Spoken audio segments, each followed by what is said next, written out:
झेप मराठी, आरसा महाराष्ट्राचा। राज्यात अनेक भागात पावसाची दमदार हजेरी लागली असताना धुळे जिल्ह्यात मात्र अजूनही पावसाची प्रतीक्षा संपलेली नाही। धुळे तालुका, शिंदखेडा तालुका तसेच शिरपूर आणि साक्री तालुक्याच्या काही भागांमध्ये अद्यापही समाधानकारक पाऊस न झाल्याने खरीप हंगाम संकटात सापडलाय। जुलै महिन्याची 22 तारीख उलटून गेल्यानंतरही समाधानकारक पाऊस न झाल्यामुळे शेतकऱ्यांमध्ये प्रचंड चिंतेचे वातावरण आहे।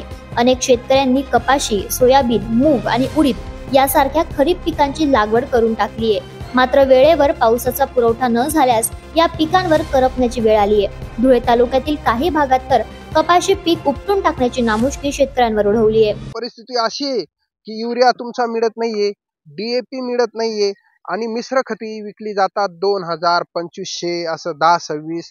मग तितकी महागडी खतं लावून देखील आमचा खर्च निघणार नाही, ते उद्या शेतकऱ्यावर आत्महत्याची पाळी येईल।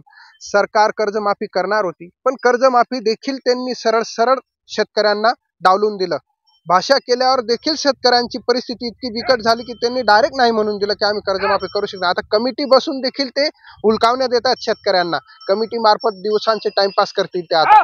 पण समस्या सोडवणारी विधानसभेत शेतकरी कृषी मंत्री स्वतः रम्मी खेळण्यात, पत्ते खेळण्यात व्यस्त असल्यामुळे परिस्थिती अतिशय बिकट आहे। शेतकरी कुणावर भरोसा ठेवेन?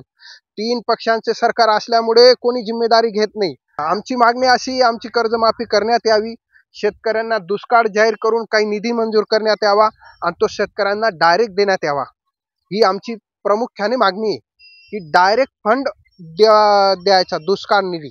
ज्या तालुक्यांमध्ये दुष्काळ आहे, धुळे तालुक्यात अतिशय बिकट परिस्थिती आहे। एकीकडे शेतकरी अडचणीत असताना दुसरीकडे शेतकऱ्यांच्या या त्रासदायक परिस्थितीच्या पार्श्वभूमीवर राज्याचे कृषी मंत्री माणिकराव कोकाटे विधान भवनात रमी खेळताना दिसल्याचा व्हिडिओ व्हायरल झाल्याने संताप व्यक्त होतोय।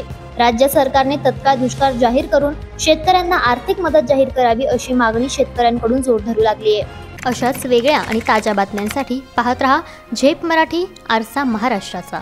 संपादक प्राध्यापक अनिल चव्हाण, धुळे।